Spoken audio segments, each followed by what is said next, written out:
Terima kasih karena memilih channel ini.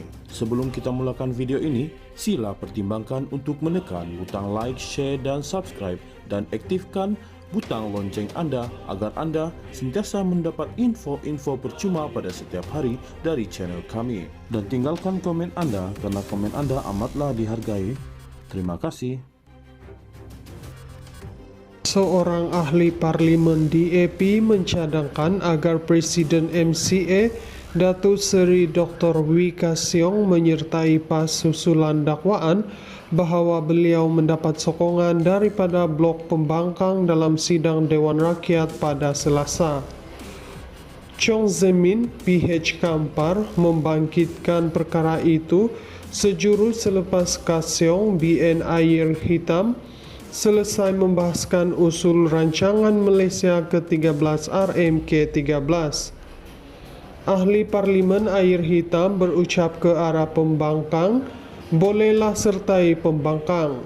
Masuk PAS, PAS alu-alukan MCA, katanya ketika mencela. Terdahulu, Ka Siong menerima teguran daripada Timbalan Speaker Alice Lau Kiong Yen yang menegaskan bahawa beliau tidak seharusnya hanya memandang ke arah blok pembangkang semasa berbahas. Menurut Alice, berdasarkan Peraturan Mesyuarat 31/1, mana-mana ahli yang dipanggil oleh pengerusi Dewan hendaklah berdiri dan mengerahkan ucapannya kepada pengerusi, bukan hanya kepada blok tertentu. Susulan itu, Datuk Seri Dr. Ronald Kiandi, PN Beluran bangkit mempertahankan Ka Siong dan menyelar kenyataan Chong Zemin. Beliau pandang sini sebab dapat sokongan daripada sini. Beliau tak boleh pandang sana sebab DAP serang dia, ujar Ronald. Ketika sesi perbahasan berlaku pertikaman lidah antara Ka Siong dan Zemin berhubung dakwaan Ka Siong bahawa kerajaan telah melakukan rompakan cukai. Ka Siong kemudiannya meminta supaya Zemin dan pihak pembangkang menarik balik kenyataan dan tuduhan yang dilemparkan terhadapnya. Minta tarik balik, itu kenyataan retorik. Setiap kali saya berucap, itulah gelagat mereka, tegas Ka Siong. Seorang ahli parlimen DAP mencadangkan agar Presiden MCA Datuk Seri Dr. Wee Ka Siong menyertai PAS susulan dakwaan bahawa beliau mendapat sokongan daripada Blok Pembangkang dalam sidang Dewan Rakyat pada Selasa. Chong Zemin, PH Kampar, membangkitkan perkara itu sejurus selepas Ka Siong BN Air Hitam selesai membahaskan usul rancangan Malaysia ke-13 RMK-13. Ahli Parlimen Air Hitam berucap ke arah pembangkang, bolehlah sertai pembangkang. Masuk PAS, PAS alu-alukan MCA, katanya ketika mencela.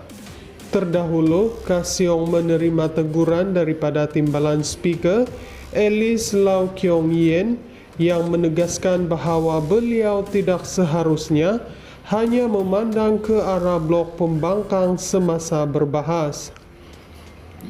Menurut Alice, berdasarkan Peraturan Mesyuarat 31/1, mana-mana ahli yang dipanggil oleh pengerusi Dewan hendaklah berdiri dan mengerahkan ucapannya kepada pengerusi, bukan hanya kepada blok tertentu. Susulan itu, Datuk Seri Dr. Ronald Kiandi, PN Beluran bangkit mempertahankan Ka Siong dan menyelar kenyataan Chong Zemin. Beliau pandang sini sebab dapat sokongan daripada sini. Beliau tak boleh pandang sana sebab DAP serang dia, ujar Ronald. Ketika sesi perbahasan berlaku pertikaman lidah antara Ka Siong dan Zemin berhubung dakwaan Ka Siong bahawa kerajaan telah melakukan rompakan cukai.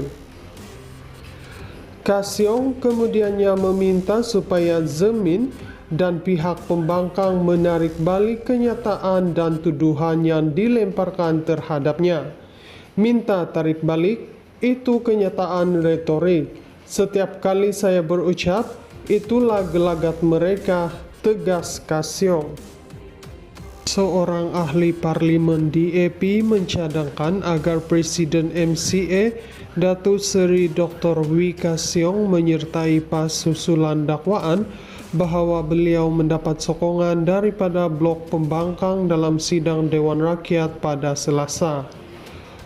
Chong Zemin, PH Kampar, membangkitkan perkara itu sejuru selepas Ka Siong BN Air Hitam selesai membahaskan usul rancangan Malaysia ke-13 RMK-13. Ahli Parlimen Air Hitam berucap ke arah pembangkang, bolehlah sertai pembangkang. Masuk PAS alu-alukan MCA, katanya ketika mencela. Terdahulu, Ka Siong menerima teguran daripada Timbalan Speaker Alice Lau Kiong Yen yang menegaskan bahawa beliau tidak seharusnya hanya memandang ke arah blok pembangkang semasa berbahas. Menurut Alice, berdasarkan Peraturan Mesyuarat 31/1, mana-mana ahli yang dipanggil oleh pengerusi Dewan hendaklah berdiri dan mengarahkan ucapannya kepada pengerusi, bukan hanya kepada blok tertentu. Susulan itu, Datuk Seri Dr. Ronald Kiandi, PN Beluran bangkit mempertahankan Ka Siong dan menyelar kenyataan Chong Zemin. Beliau pandang sini sebab dapat sokongan daripada sini. Beliau tak boleh pandang sana sebab DAP serang dia, ujar Ronald. Ketika sesi perbahasan berlaku pertikaman lidah antara Ka Siong dan Zemin berhubung dakwaan Ka Siong bahawa kerajaan telah melakukan rompakan cukai. Ka Siong kemudiannya meminta supaya Zemin dan pihak pembangkang menarik balik kenyataan dan tuduhan yang dilemparkan terhadapnya. Minta tarik balik, itu kenyataan retorik. Setiap kali saya berucap, itulah gelagat mereka, tegas Ka Siong. Seorang ahli parlimen DAP mencadangkan agar Presiden MCA Datuk Seri Dr. Wee Ka Siong menyertai PAS susulan dakwaan bahawa beliau mendapat sokongan daripada blok pembangkang dalam sidang Dewan Rakyat pada Selasa. Chong Zemin, PH Kampar, membangkitkan perkara itu sejuru selepas Ka Siong BN Air Hitam selesai membahaskan usul rancangan Malaysia ke-13 RMK-13.